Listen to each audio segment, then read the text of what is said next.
viewers. So guys, as you remember, we have done a video on the cartoon movie The Lion King, and today we are gonna talk about the cartoon movie The Brother Bear. Yes, The Brother Bear. Let me tell you the basic things and the story of the Brother Bear. So let's begin. What is the story of Brother Bear and why should you watch Brother Bear? So let's begin. In a post-Ice Age Alaska, the local tribesmen believe all creatures are created through the great spirits who are said to appear in the form of an aurora. A trio of brothers, Kenai the youngest, Dinahi the middle, and Sikka the eldest, return to their tribe in order to receive their totems, necklaces in the shape of different animals. The particular animal they represent symbolize what they must achieve to call themselves men.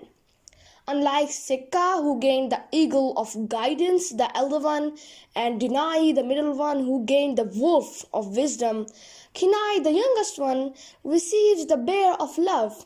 He objects to his totem, stating that bears are thieves, and believes his point is made a fact when a Kodiak bear steals their basket of salmon.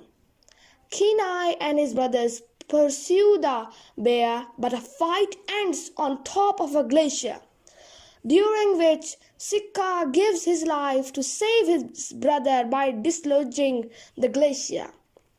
Although the bear survives the fall, after Sikka's funeral, an enraged Kenai blames the bear for Sikka's death.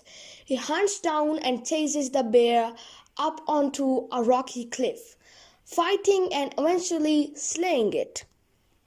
Kenai kills the bear. The spirits, represented by Sikka's spirit in the form of a bald eagle, arrive and transform Kenai into a bear. After the dead body, the bear's body evaporates and joins the spirits. So then the Kenai is transformed into a bear by Sikka because he wanted to teach him a lesson. Dinahi arrives and believing that Kenai was killed by the bear from earlier because bear was dead and Kenai wasn't there, but because Kenai was transformed into a bear, so Dinahi now thinks that the same bear kills Sikka and Kenai. Kenai then falls down some rapids. He survives and is healed by Tanana, the shaman of his tribe. She does not speak the bear language, but advises him to return to the mountain to find Sikka and be returned back into a man, but only when he atones for his actions. She vanishes without an explanation. Kenai quickly discovers that the wildlife can now speak to him, meeting a pair of moose brothers named Rut and Tuck. He gets caught in a trap, but is freed by an outgoing bear cub named Koda. They make a deal. Kenai will escort Koda to an annual salmon run, and then the cub will lead Kenai to the mountain. Koda, the cub, knew where the mountain was. As the two eventually form a brother-like relationship, Koda reveals that his mother is missing. The two are hunted by Dinahi, who is still determined to avenge Kenai, unaware that the bear he is pursuing is actually Kenai himself. Eventually, Kenai and Koda reach the salmon run, where a large number of bears live as a family, including the leader Tug. Kenai accepts his new surroundings and is comfortable living with the other bears. During a discussion among the bears, Koda tells a story about his mother recently fighting with human hunters on a glacier. reminding Kenai of his and his brothers' fight with the bear that led to Sika's death, and making him realize that the entire time the bear he killed was Koda's mother herself. Shocked and horrified at his actions, Kenai runs away in a fit of guilt, but Koda soon follows him.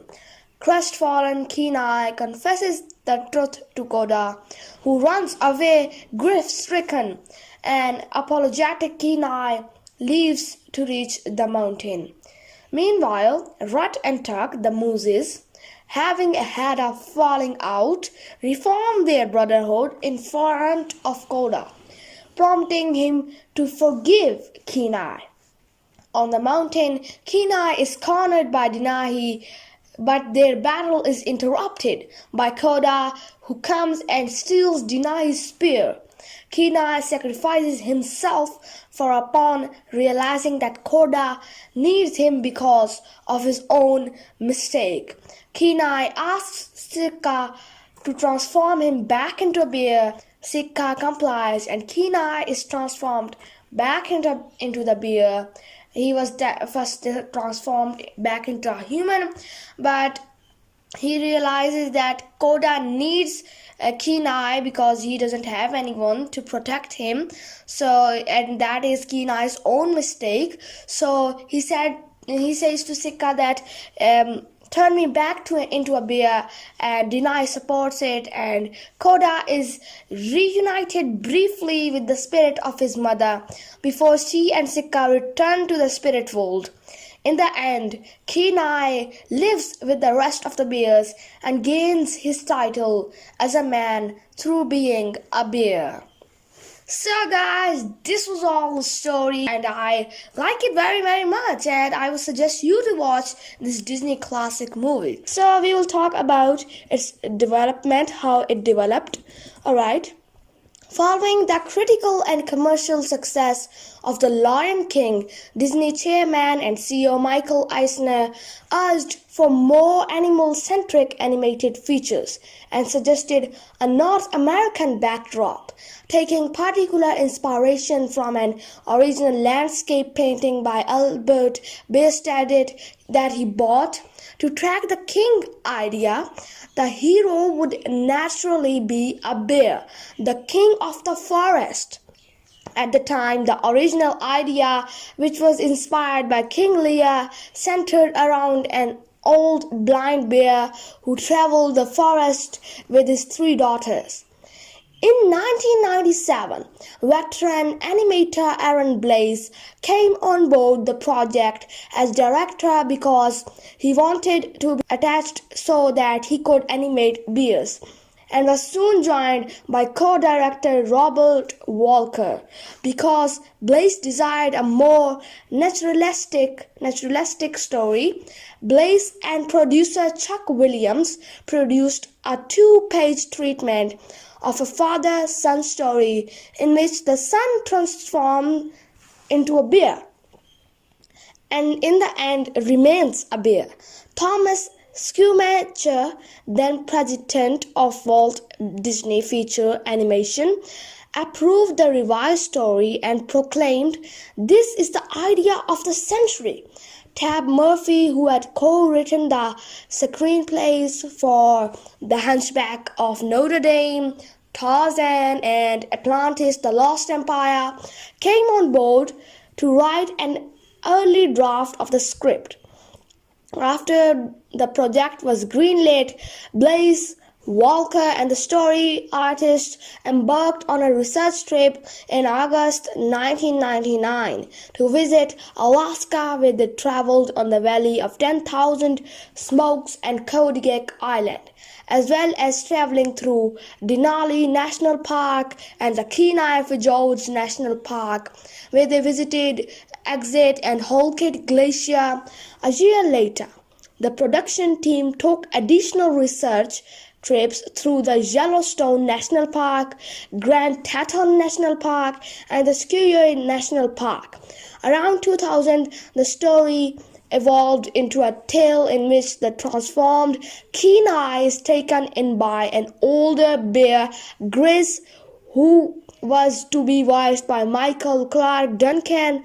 However, Blaze explained that we are struggling trying to get some charm into the film, so we turned Grace into a cub named Coda, who was voiced by Jeremy Suarez.